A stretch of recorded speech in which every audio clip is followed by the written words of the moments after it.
नमस्कार दोस्तों, उम्मीद है आप लोग अच्छे से होंगे। अगर आप इस चैनल पर नए हैं तो कृपया इस चैनल को सब्सक्राइब कर दें, बेल आइकन नोटिफिकेशन पर क्लिक कर दें और वीडियो को लाइक एंड शेयर जरूर कर दें ताकि समय-समय पर आपके समक्ष और भी बेहतरीन वीडियोस बनाने का हमें मौका मिलता रहे। दोस्तों 26 सितंबर 2023 को माननीय सुप्रीम कोर्ट द्वारा एक नई जजमेंट आई है। इस जजमेंट में माननीय हाई कोर्ट के ऑर्डर को चैलेंज किया गया था, जिसमें हाई कोर्ट ने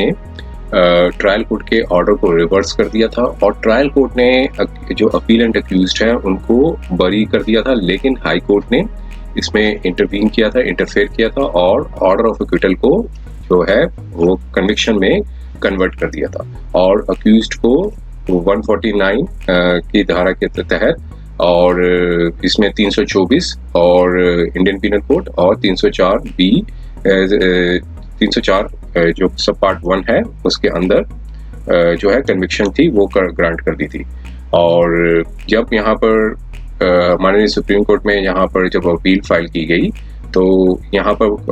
माननीय कोर्ट ने पाया कि हाई कोर्ट ने जब एविडेंसेस थे तो उसको रीअप्रिशिएट करते समय कोई रीजंस था वो रिकॉर्ड नहीं किया था और जो है ऑर्डर ऑफ एक्विटल को सेट असाइड कर दिया था, लेकिन कोई जो रीजंस हैं वो ना ही रिकॉर्ड किए थे और ना ही ये पाया कि ट्रायल कोर्ट ने किस हद तक जो है उसमें एरर की है। तो एक सेटल्ड प्रिंसिपल्स है, जब भी ऑर्डर ऑफ एक्विटल को सेट असाइड किया जाता है और अगर दो व्यूज अगर बनते हो, एक अक्यूज्ड के फेवर में बन रहा हो और एक अक्यूज्ड के अगेंस्ट में जा रहा हो, तो ऐसे में अपीलेट कोर्ट जो है उसमें उसको इंटरफेयर नहीं करना चाहिए, क्योंकि ये सेटल्ड प्रिंसिपल है कि एक जो क्रिमिनल ज्यूरिस्प्रूडेंस का एक सिद्धांत है कि जो प्रिजम्पशन ऑफ इनोसेंस होती है वो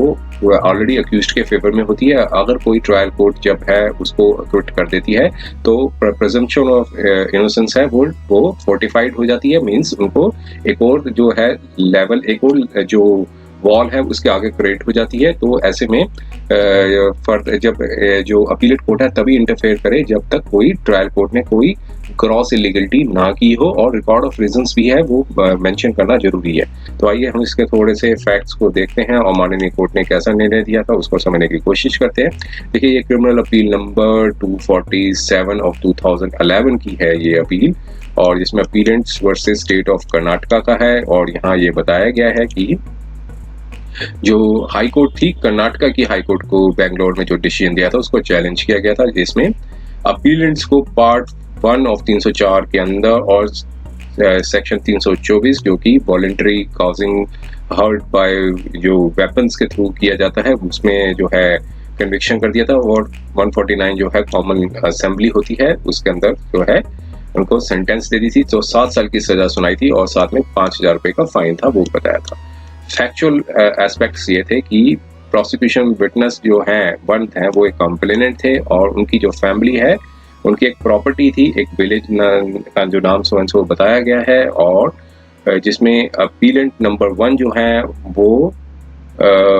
PW1 के अंकल हैं और जो PW1 की जो फैमिली है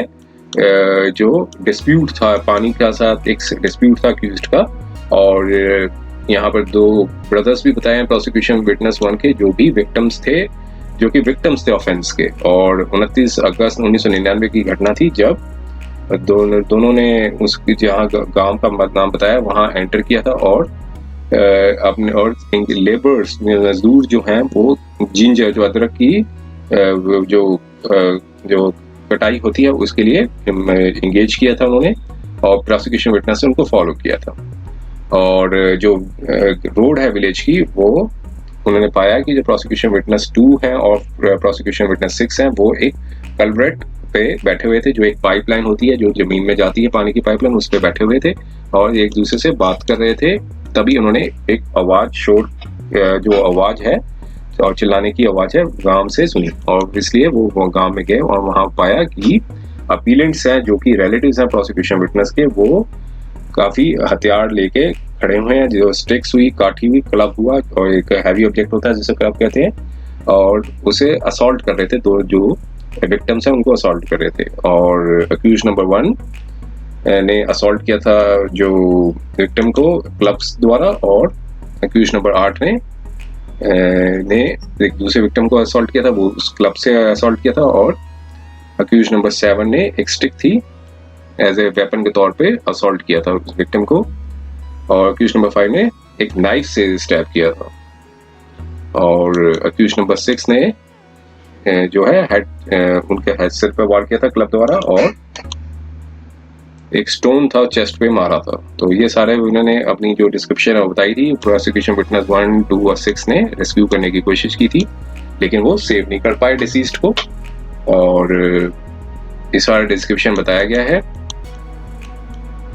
और फिर बाद में चार्जेस जो है वो ट्रायल कोर्ट में मुकदमा चला था, और फिर ट्रायल कोर्ट ने एक्विट कर दिया था अक्यूज्ड को, लेकिन हाई कोर्ट ने इंटरफेयर किया था और कन्विक्शन कर दी थी अपीलेंट्स को। और जब ट्रायल पेंडिंग ही था तब अक्यूज नंबर 1 और 7 थी, उनकी डेथ हो गई थी। अब जब भी ये सुप्रीम कोर्ट में मामला पेंडिंग था तो कॉन्सल्स थे, उन्होंने अपीलेंट्स के उन्होंने इंटरलोकेटरी एप्लीकेशन थी वो फाइल की, और एडिशनल डॉक्यूमेंट्स हैं वो फाइल किए, परमिशन मांगी, जिसमें एनेक्चर 1 और 2 थे, डेथ सर्टिफिकेट्स थे अपीलेंट नंबर 1 और 7 की। तो ये एप्लीकेशन थी वो अलाउ कर दी थी, और कास्ट टाइटल था उसको मॉडिफाई कर दिया था अकॉर्डिंगली। और कास्ट टाइटल जो था जो अमेंडमेंट कर दी गई थी, और अक्यूज नंबर 2, 3 और 4 और 6 वो इनकार्सिनेशन जो है उनको लगभग 1 साल तक और 1 साल और 2 महीने तक का जेल में व्यतीत कर दिए थे। और अक्यूज नंबर 5 जो है अपीलेंट नंबर 5 वो 5 साल 3 महीने तक जेल में काट चुके थे। सबमिशंस दिए दोनों पार्टीज ने, और दोनों पार्टीज सुनने के बाद अब एनालिसिस पे हम चलते हैं। दोनों पार्टीज ने अपोज किया था, और सबमिशंस को कंसिडर करने के बाद कोर्ट ने पाया कि जो लीगलिटी थी हाई कोर्ट की जजमेंट की, वो अपील को डिसाइड कर रहे थे, अक्विटल की अपील को। मींस ट्रायल कोर्ट ने ऑलरेडी अक्विटल कर दिया था, और 378 के अंदर वो अपील डाली गई थी, और इसके कुछ प्रिंसिपल्स हैं। जब भी appellate court appeal against acquittal है वो डिसाइड करता है, तो 378 सीआरपीसी के लिए उसके कुछ समराइजेशन कोर्ट ने बताया था कि जो अक्विटल होता है अक्यूज्ड का, वो और फर्दर स्ट्रेंथन हो जाता है प्रिजम्पशन ऑफ इनोसेंस से ना, उसका जो अक्विटल है वो फर्दर स्ट्रेंथन हो जाता है, क्योंकि लॉ पहले प्रिज्यूम करता है कि जो हर व्यक्ति जो है वो बेगुनाह है जब तक उसका जुर्म साबित ना हो जाए, और जब अक्विटल का ऑर्डर आ जाए तो फिर उसकी जो स्ट्रेंथ है वो आगे फोर्टिफाइड हो जाती है, और स्ट्रेंथन हो जाता है। और जब भी अपीलेट कोर्ट जब हियरिंग अपील सुनता है तो वो उसके बाद रीअप्रिशिएट करता है और डॉक्यूमेंट्री एविडेंस को, और अपीलेट कोर्ट जब अक्विटल के बाद अक्विटल की जब ऑर्डर को चैलेंज किया जाता है तब रीअप्रिशिएट करता है एविडेंस को। तो उसको ये देखना होता है कि जो ट्रायल कोर्ट का जो व्यू है वो एक पॉसिबल व्यू था, जब भी सारे एविडेंसेस ऑन रिकॉर्ड में देखने के बाद अगर पॉसिबल व्यू है तब अपीलेट कोर्ट जो है अगर ये देख ले कि अपीलेट कोर्ट जो है फिर उसको ओवरटर्न नहीं कर सकता अगर उसने ट्रायल कोर्ट ने एक पॉसिबल व्यू ले रखा है तो। लेकिन जो अपीलेट कोर्ट फिर ही इंटरफेयर कर सकता है ऑर्डर ऑफ अक्विटल जब उसे लगे कि जो कंक्लूजन जो बताया गया है वो एक बियॉन्ड रीजनेबल डाउट है और कोई फर्दर कंक्लूजन जो है वो पॉसिबल नहीं है जब अपीलेट कोर्ट को ये क्लियर लगे तो यहाँ पर अपीलेट कोर्ट ने ये देखना था कि जो वर्डिक्ट जो दिया गया था वो करेक्ट है या incorrect in laws and facts पे है। और अपीलेट कोर्ट ने यहाँ जो इम्प्यून जजमेंट को जो है ये देखना होता है कि व्यू जो लिया गया वो सही है, निर्णय लिया है सही है गलत है। जब रीअप्रिशिएट करता है ऑरल डॉक्यूमेंट्री एविडेंस को अपीलेट को पहले देखना है कि ट्रायल कोर्ट का जो व्यू था एक पॉसिबल व्यू था कि नहीं था, और उसे ओवरटर्न नहीं कर सकता अक्विटल को रीअप्रिशिएट ऑफ एविडेंस के बेसिस पे कि जब तक उसे लगे ना कि एक ही कंक्लूजन बनता है जो बियॉन्ड रीजनेबल डाउट है। तो यहाँ ये पाया कोर्ट ने कि ये सारे एविडेंसेस को देखने के बाद अब इस फैक्ट्स को देखा कोर्ट ने, ये पाया कि हाई कोर्ट ने कोई डिस्कशंस नहीं की थी टेस्टिमोनीज के जो आई विटनेसेस के, और कि ये पाया कि टेस्टिमोनीज जो है वो बिलीव किए जा सकते हैं कि नहीं किए जा सकते। कोई फाइंडिंग जो है रिकॉर्ड नहीं की हाई कोर्ट ने रीअप्रिशिएट ऑलरेडी एविडेंस की, और ये भी फाइंडिंग नहीं दी कि जो व्यू जो ट्रायल कोर्ट का था वो एक पॉसिबल व्यू था कि नहीं था। तो बिना रीजंस और रिकॉर्ड किए हाई कोर्ट ने कंक्लूजन पे जंप कर दिया, और